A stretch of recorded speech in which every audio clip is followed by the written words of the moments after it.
as with any community or anything in the world, there are pros and cons, and it's messy and it's complicated, and there's a dark side and there's a light side. But I feel like I'm a better person now that I'm nomading. I feel like the people I meet are generally living their lives more authentically and more ethically. And so I feel like nomading has been a net plus for the world, in spite of the fact that, there have certainly been growing pains. I'm Aislinn Green, and this is Unpacked, the podcast that unpacks one tricky topic in travel each week. And this week, we are exploring the complicated ethics of digital nomadism. Our guide for this episode is Chloe Arrojado. Chloe is an associate editor here at Afar who heads up our destination stories. And as you'll hear in a second, she's also a digital nomad. Hi, Chloe. Hey, how are you? Good. Where are you? Where in the world are you? I'm actually in New York. I'm currently in Harlem in an apartment. And yeah, just really enjoying New York summer. So basically you're saying right now that you are actively digital nomading. Yeah. I'm taking digitally nomading? I don't know. Yeah, I guess the digital nomading, I use it as a verb. Everything can be a verb if you had an ing. So. Exactly. That's what we're doing. We're making new words right now. Exactly. So yeah, I am actively digital nomading, I would say. Which is kind of perfect, I guess, for this episode. Well, what kind of sparked your interest in this story? Before even Afar decided that this was something that we were interested in covering to some extent, I was an active digital nomad.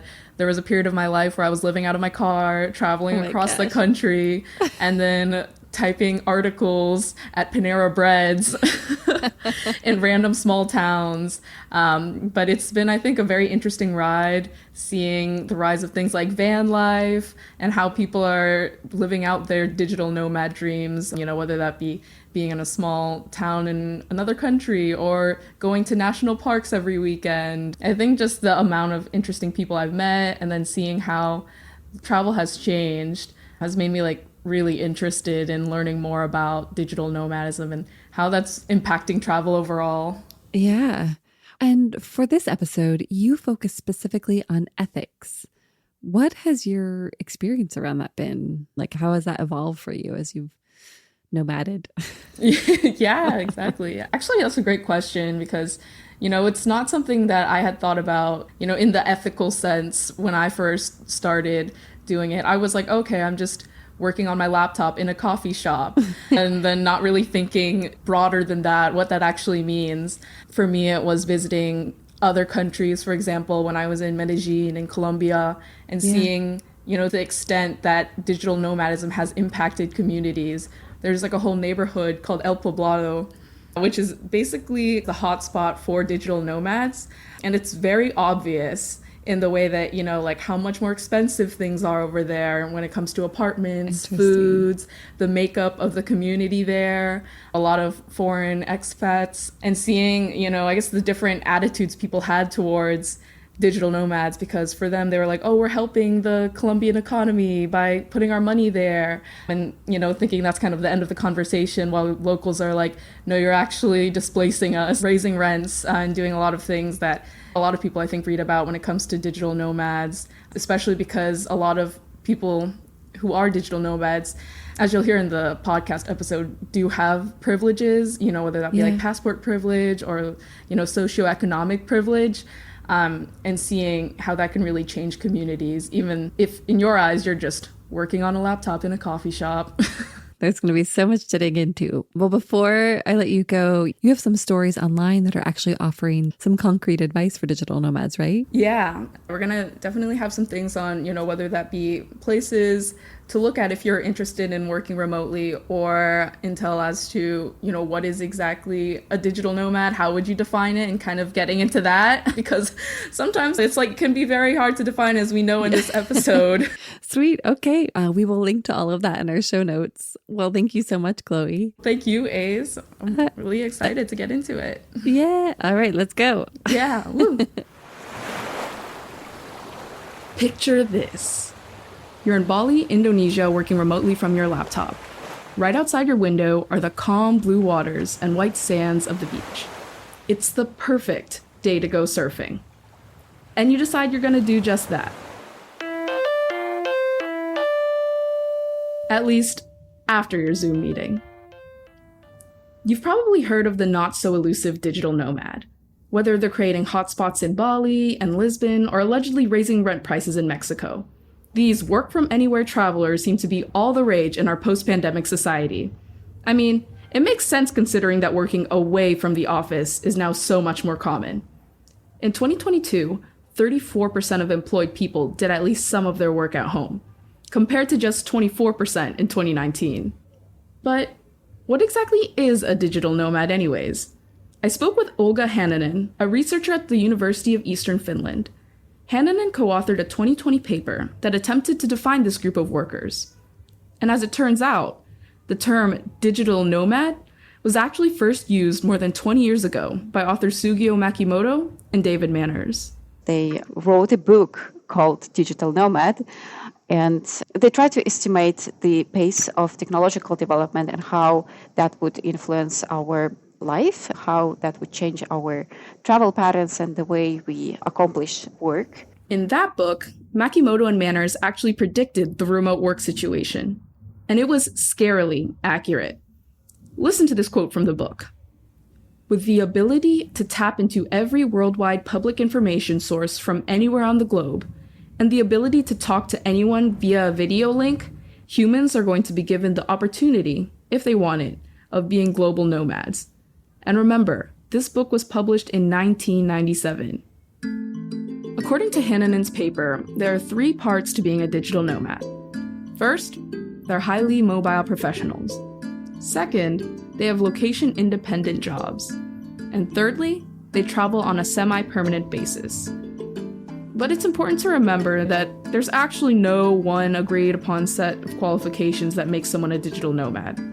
For example, self-employment tech company MBO Partners says digital nomads are people who work remotely and travel for various reasons and lengths of time. But anthropologist Dave Cook says digital nomads need to visit at least 3 locations a year in order to qualify as one. But there are some generally accepted similarities and themes despite the different definitions. Usually they are defined as Westerners or Europeans, or in general holders of strong passports. So meaning that digital nomads are coming from the countries that have extensive travel possibilities.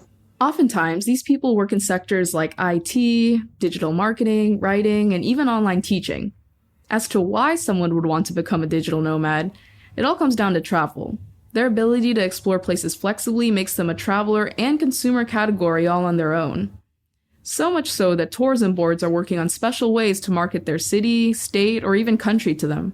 And several destinations around the world are appealing to remote workers by creating digital nomad visas. These special visas allow travelers to stay, and more importantly spend, in a specific country for months or even years. There are more than 20 countries that have developed visa programs specifically targeting remote workers. And these programs vary from country to country. Colombia's visa invites remote workers to stay for 2 years, given that they don't work for Colombian companies.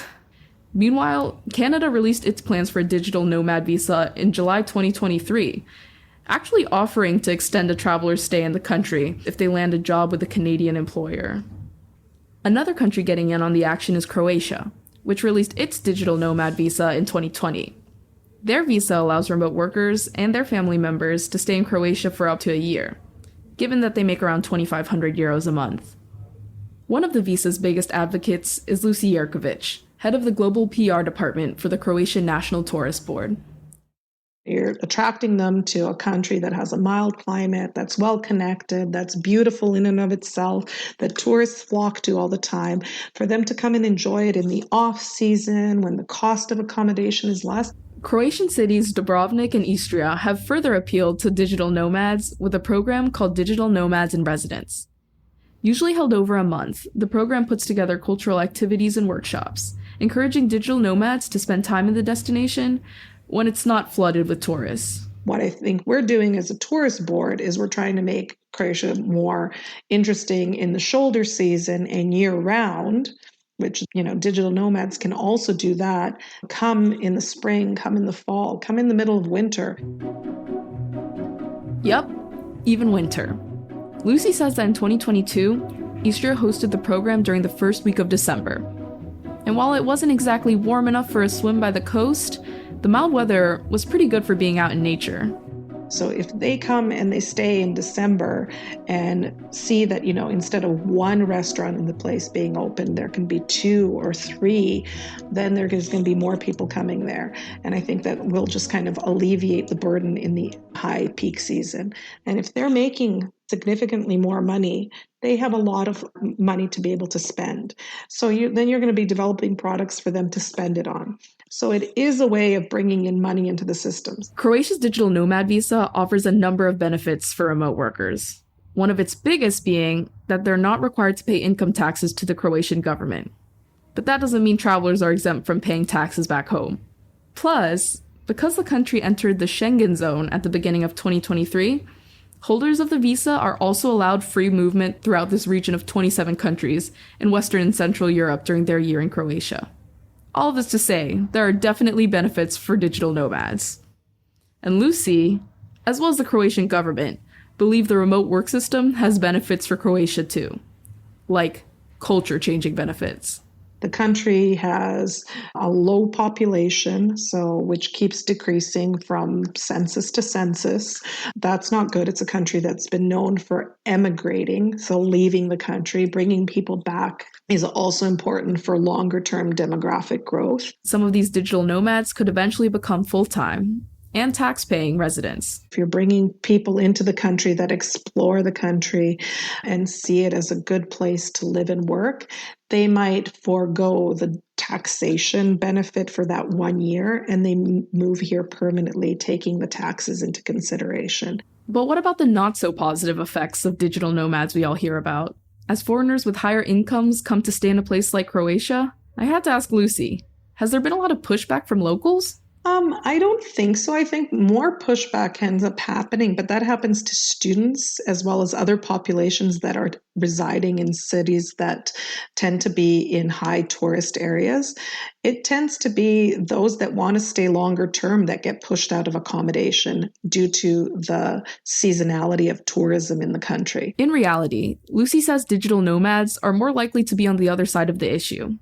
Like students, they may have trouble finding long-term accommodation during the high season in popular cities like Dubrovnik and Split. They're not the cause of prices going up. Even in cities like Zagreb, which, rent has gone up significantly, when they compare to their home countries, they might be paying less than in their home countries. So they feel like they're getting a deal. It might be more expensive than what someone here would be paying. So someone local might be saying, oh, look, they're, bringing the rent up. But usually most locals would not be able to pay for the type of accommodation some of the digital nomads are targeting anyways.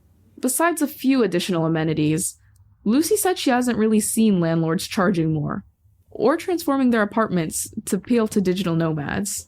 I think transforming in the sense of giving a desk space, of making sure that there's high-speed internet available, that it's not just one of those sort of mobile internets that, they might have put in the high season. Some have invested in those types of modifications, but it's not something that has increased the cost or has changed sort of the structure at a significant level.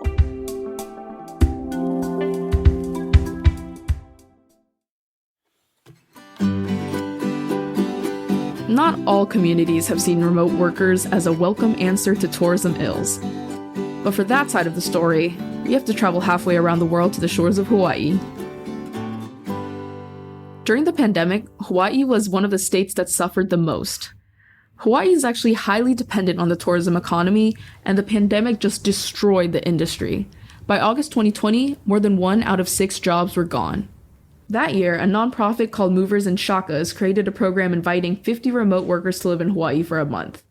The program was a public-private initiative developed by leaders from local businesses, like the Hawaiian restaurant chain Zippy's, and government entities like Hawaii's Department of Business and Economic Development and Tourism. Its main goal? Boost Hawaii's economy. The idea was, let's bring 50 remote workers, including returning kama'aina, or people who had been born and raised here, to come for a month and experience Hawaii in a more authentic way, and be able to volunteer with their specific skill sets and expertise professionally for local nonprofits. That's Nicole Lim, Executive Director of Movers and Shakas. She said that the program was immediately and wildly popular, like 90,000 applications for 50 spots level popular. There was an incredible interest in this program. It was covered by everyone from New York Times to CNN to Wall Street Journal, and just nationally very popular. But Nicole wasn't always so thrilled with the program.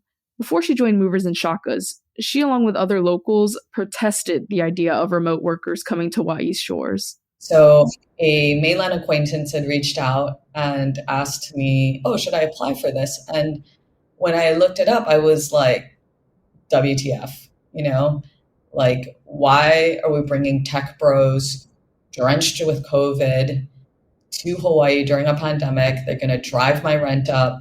They're going to destroy the aloha spirit, and they're going to harass dolphins, maybe monk seals. And I felt so strongly about this that I wrote an op-ed in the local daily newspaper here, the Star Advertiser, against the program. But in an ironic twist of fate, the board reached out and asked if she was interested in running the program. The opportunity to shape the program made Nicole check her own perspective, not just as a Hawaiian resident, but also as a traveler. Before returning to Hawaii during the pandemic, Nicole had actually been away for 20 years, traveling around the world living a little bit of what she calls an eat, pray, love meets wild type of existence. Writing her op-ed, and then subsequently becoming a part of the Movers and Shakas program, kind of made her confront the anti-outsider sentiment she felt, especially as she herself had spent a good chunk of her life benefiting from the constant exchange of experiences, ideas, and connections one can usually find while traveling.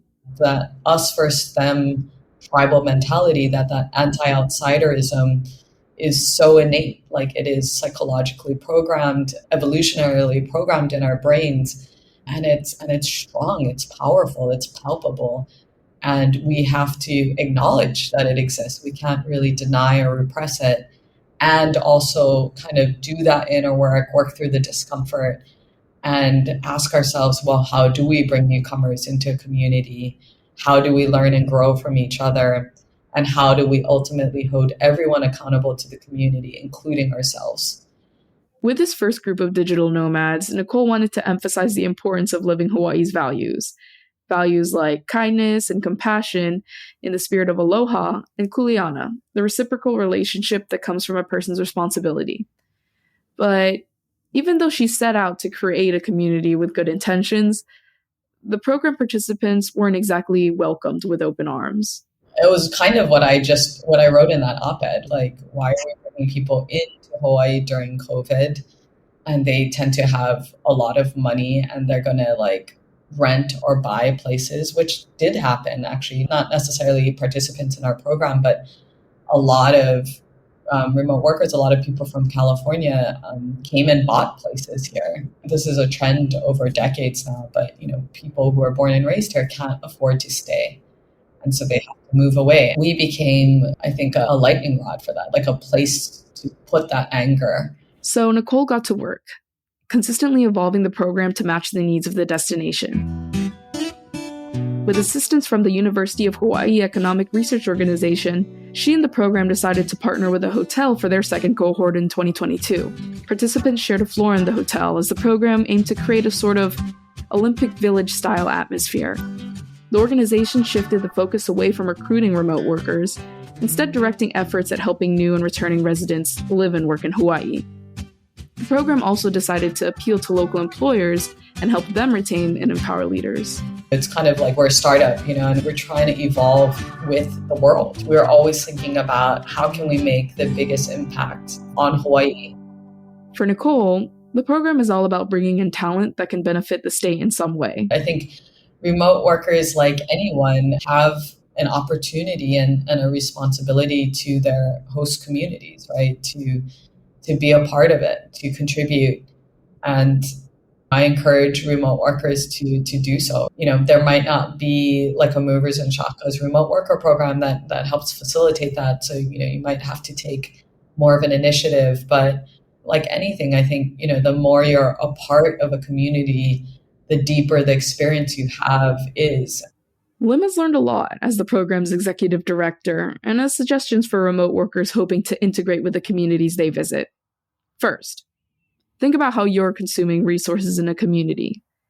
Even if you're just staying for a week, ask yourself, what do you have to learn? And second, think about how you can give to the community. Not just in the sense of money, but also in the shared sense of responsibility for the place you're staying. It's a lesson that Brent Hardinger and Michael Jensen, a couple from Seattle, have learned over the years. They've traveled nomadically around the world since 2017, and their newsletter, Brent and Michael Are Going Places, focuses on their adventures as a gay digital nomad couple and has accrued more than 4,000 subscribers. While they acknowledge that digital nomads, like them, can create an impact on communities, they also feel a lot of the sentiment against digital nomads isn't exactly warranted. I feel like some of the backlash against nomading has been so silly because they're comparing the world of nomading to some perfect paradise that doesn't exist and that wouldn't exist if nomads didn't exist. As with any community or anything in the world, there are pros and cons, and it's messy and it's complicated, and there's a dark side and there's a light side. But for me personally, I feel like I'm a better person now that I'm nomading. I feel like the people I meet are generally better. They're living their lives more authentically and more ethically than I think the typical American. In Brent's eyes, nomading has been a net plus for the world, despite the growing pains. As I said, I've drunk the Kool-Aid, but I think that a lot of times the baby gets thrown out with the bathwater, and people talk about this and they don't know what they're talking about. They have not talked to local communities like we have. They don't know what nomading is. They just have vague impressions that they get from Instagram. Or they focus on the worst examples Yes. of the change. Michael even agrees on some of the safeguards governments put in place to stop digital nomads from potentially causing problems. I 100% support government. I support Barcelona for regulating Airbnbs and keeping apartments affordable for people who live there. Anything the local population wants to do in terms of regarding tourism in their country, I think that's great. They have the right. They should be doing what they think is best for their community. To be the type of digital nomads that aren't bad-mouthed on the internet, the couple makes sustainable tourism a core part of their nomadic adventures. Their top tip? Don't contribute to over-tourism in popular places. We like to live in second and third tier cities, sort of off the beaten track. That's where we'll set down for a month or two or three. And then in between those stops, we will go to the big city, the big tourist attraction. We'll stay there for a week, and then we'll be tourists. They started doing this after their first year on the road. They noticed that locals in really popular destinations were frustrated with all the tourists, which also made it hard to meet people. But leave the hotspots and it's a completely different story.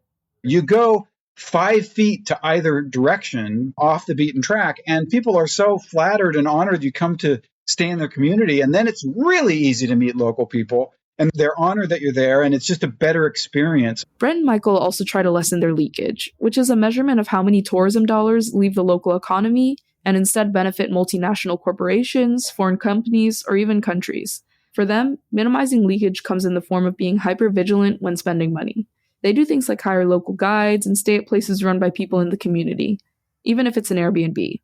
But economics aside, one of the biggest ways they've made an effort to become a part of the community is by fighting for causes they believe in. As a gay couple, what we try and focus on is shedding light on certain discriminations that are happening. When we were in Istanbul, Pride is illegal in Turkey the past 5 or 6 years. And these really brave young people in Istanbul held Pride anyway. And we went and attended it.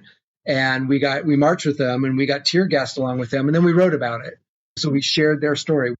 For Brent and Michael, community involvement means writing articles about the lessons they've learned from the people they encounter, as well as interviewing members of the gay communities in the places they visit.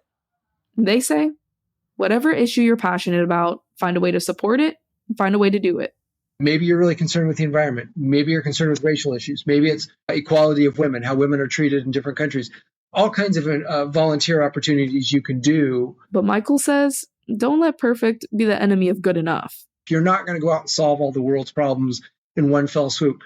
But do tend a little bit to your corner of the world, and you're going to make it a little bit better. And if everybody does that, well, things do get better. But What a great note to end on. This idea that we can make a positive impact on the communities that we visit, and honestly, even if we're not a digital nomad. And as Chloe highlighted throughout the episode, it's almost impossible to fully define the ethics of working remotely. So much is dependent on the destination and on the perspective.